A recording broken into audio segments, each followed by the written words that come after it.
சாம்பிராணி காட்டி சூடம்புருதி சூட்டானை கொடுத்து சோதனை விலக சோமேரி கரையில் குலதெய்வத்திடம் கும்பலாய் குறுகேட்டு நின்றோம். சாம்பிராணி காட்டி சூடம்புருதி சூட்டானை கொடுத்து சோதனை விலக சோமேரி கரையில் குலதெய்வத்திடம் கும்பலாய் குறுகேட்டு நின்றோம். அருள் வந்து ஆடியது விசும்பி விசும்பி அழுதபடி வாயுக்குள் ஏதோ முணுமுணுத்தது.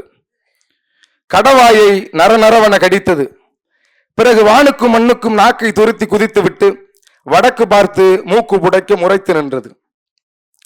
ஒண்ட வந்த சனியனை ஓடியாடி வேட்டையாடி வைர கருவையில செதுக்கிய கழுவையில கொண்டாந்து ஏத்ரா உக்காலி சோதனை வழங்கும் சொல்ல முடியாத வேதனை வழங்கும் இது முக்காலி சத்தியமாட்டை. சாட்டையை சுழட்டி கிரண்டைகள் அடித்துக் கொண்டு மாலையில் கட்டிய சம்மங்கி கொஞ்சத்தை அத்து கொடுத்து விட்டு மலையேறி மயங்கியது தெய்வம். கொட்டடி குலவையோடு கழுமர கட்டை தேடி வெள்ளமலச்செருவில் வெட்டி தூக்கி வந்தோம் வைர கருவையை. ஒரு முனையை குத்தீட்டி போல கூர்மையாய் இழைத்தோம்.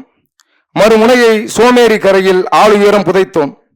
வலிய வலிய ஆமணக்கு எண்ணெய் தடவி உச்சி வெயிலில் கருத்த கழுமரம் முணுமுணுக்கிறது. ஆதிக்குடியான சேரிகுடி ஒன்னு கூடி ஓடிக்கொண்டிருக்கிறோம். ஒண்ட வந்த சனியனை பிடிக்க ஒவ்வொரு கோயிலுக்குள்ளும் கொடிமரத்தை தாண்டி கற்ப கிரகம் நோக்கி.